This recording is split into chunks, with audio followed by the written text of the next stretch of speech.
we were saying how Anyone's Legend drafted this very aggressive style comp, looking for picks, looking to get active with Xiao, but Xiao bought into this farming style. We'll see if it pays out as mid lane now. We're getting everybody joining. Chocho locking down Scout. Scout is burning and he goes down. JJ with the onslaught of shadows though is turning it around. Look at the AoE damage. They get one, but they can't follow up anymore unless JJ wants to activate that devastating charge.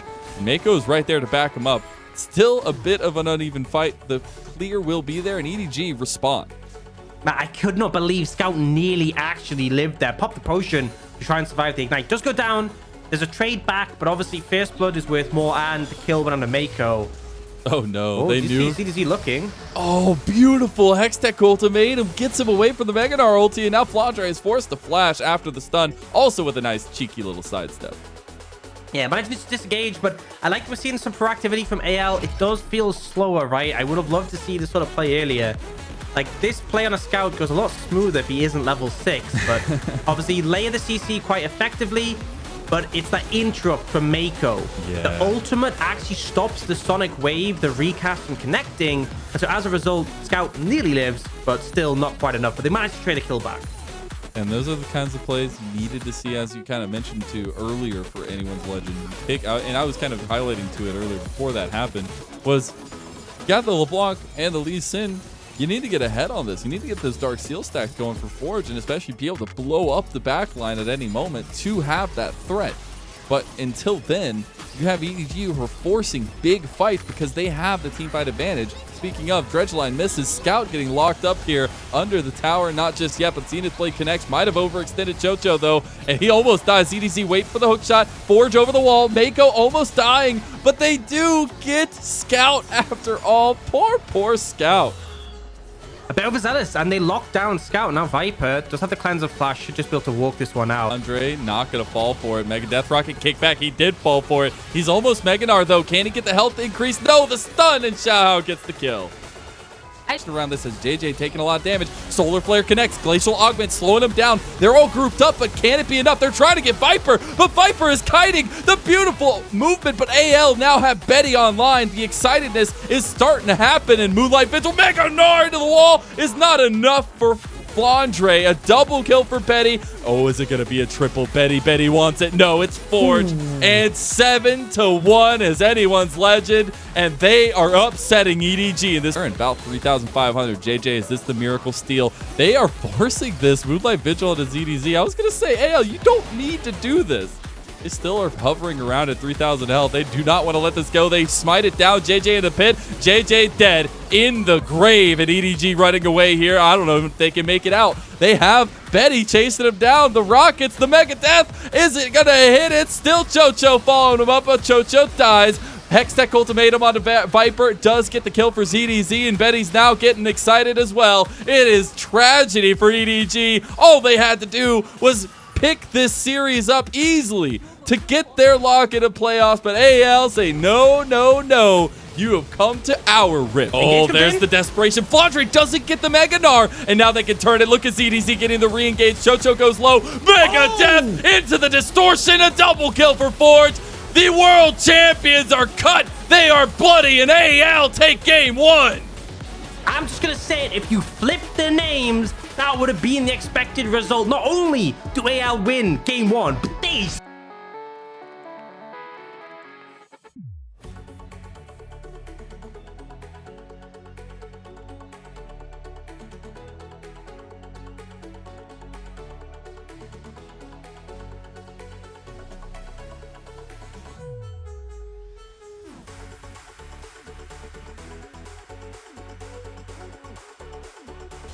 What would it be? No, nothing. I have no idea. What would I bring to a picnic? I don't What even would know you bring that, to a right? picnic, Ox? That's the question. know, Now man. it's the most important thing. Sandwiches? I don't know. Bread? Drinks? It depends what other people are bringing. I feel like you sprung this upon me And it's perfect. I'm not prepared. All right, well, EDG have set up their picnic here at the bottom side, at least maybe a little bit of camping for JJ. See if they can get the barbecue started for Mako onto the engage. Betty getting oh so low. Tower shots are starting to come through, though. They get the 1-for-1 trade. It's a 2-for-1. And now JJ in some trouble. The flash, the stun, Forge is here. But JJ putting in some serious work. This is the early game skirmishing that a Xin could do, and a kill goes over to JJ. Now he's feeling confident to take it to Forge, but Forge is about to get his resets back. He's about to get his cooldowns back and Xiaohao back. JJ trying to back away at this point. He does not have flash. He cannot get away. The side steps aren't enough, and Xiaohao is still there for Scout as they move in. Now you got Forge into the fight, but the blue buff is already taken. JJ going on Chocho. Scout gets Chocho, and now the resets are available. Shadow Surge forward onto Betty. The fear cleansed out of immediately, but there's the Ultra Shock laser, and there's the double kill for Scout, missing the Shadow Surge by inches, but it's still a turnaround for EDG. This is the EDG we expect, right? Proactive play, aggress the enemy jungle, Hex flash, over the wall from Mako, and the follow-up is there. Critically, this wasn't under the enemy's tower at level 3, and actually Viper going forward. Betty, oh my Lord. Betty, he can't even get the Moonlight Vigil off. Viper with the solo bolo. There's 3 of them there. There's 3 of them there from AL, and he just steps up and kills Betty. Like, how is this allowed to happen? I have no idea. Shadow Surge has everything. Lightning Crash from Viper goes gold immediately, and here comes the pick apart. AL absolutely have no chance.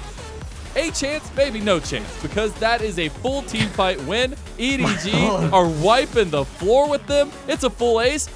At this point, I think we have to kind of expect Viper to be engaged. With the way he's been playing this Zeri, he is just diving in at any opportunity, really playing on the aggression. And we're going to see the replay of this, right? It's just, they just crushed them, right? The poke is coming in for the Jace, which is so difficult to deal with.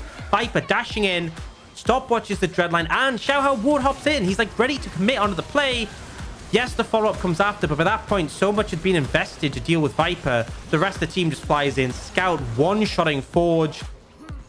It just didn't even look close. It was a really nifty trick coming out from Viper. I actually loved the little stash in, ult stopwatch to bait them in, but man, analyst, something happened, and I'm like, I knew this would happen. I'm so smart. It's called results-based analysis, Oxen. Results-based analysis tell me that anyone's legend are getting wiped off the Summoner's Rift for the 2nd consecutive time in a row. Betty and Forge, the only ones left, but Viper, Ultra Shock laser into the wind becomes lightning to finish the deal. Here comes the game. 25 minutes, 15 seconds. They are on to the Nexus Towers. And game number 2 will wholeheartedly go to the defending world champions at EDG as they make the push to lock in spring playoffs.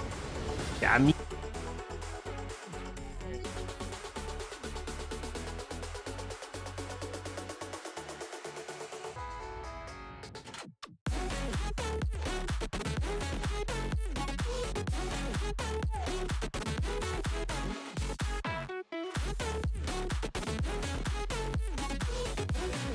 minutes just about. We might get Mako going down. JJ goes back in. Big face breaker there, and that's the difference maker. Haymaker into a big one, and AL are losing a couple members, but they have found advantages here. Forge overextended, though. Nobody can help you.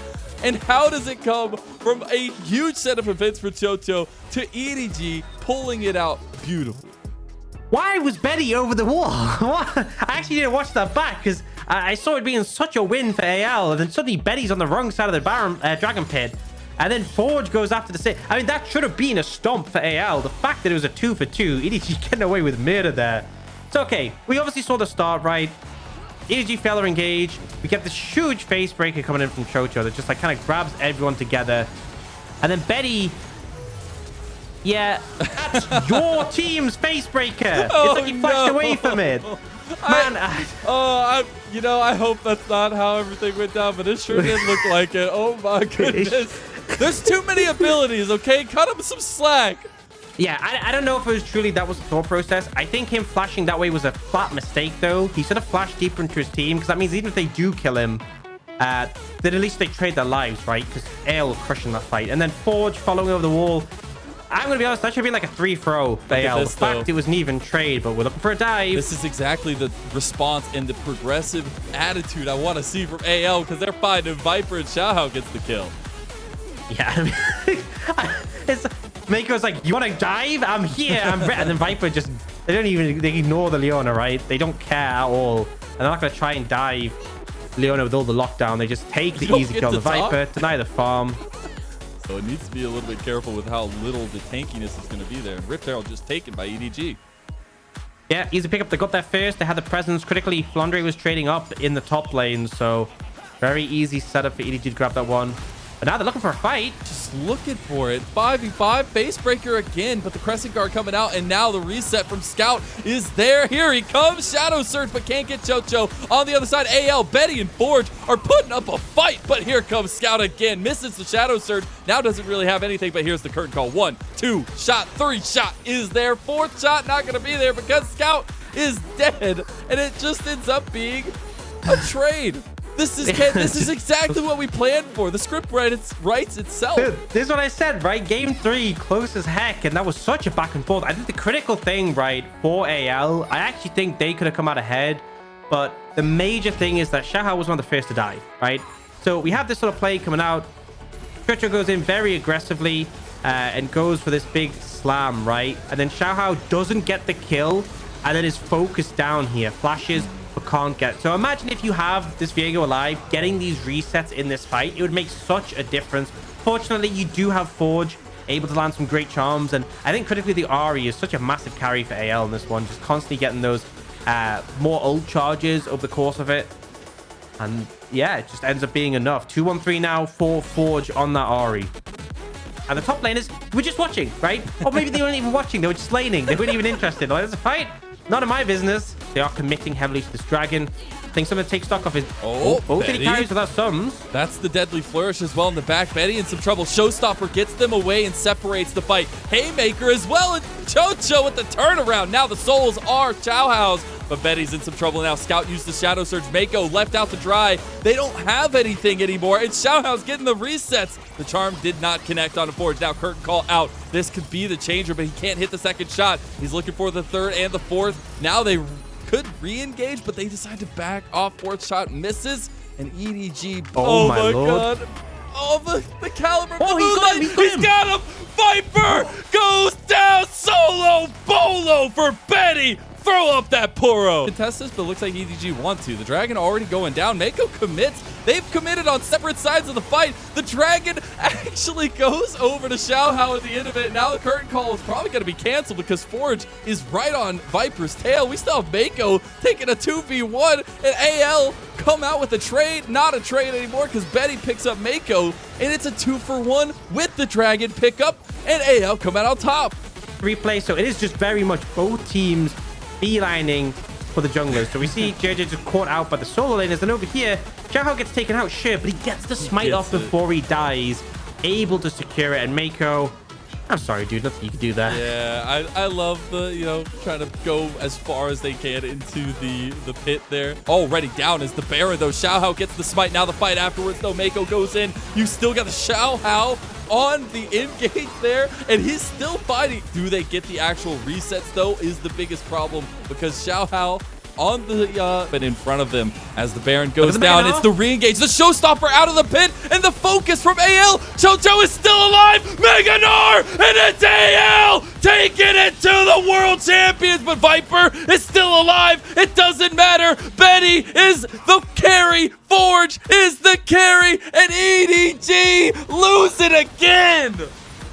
EDG are getting crushed in these fights. Position, this Showstopper, the fact that AL all turn onto the Baron, the communication in that moment is so key, and it is executed on perfectly.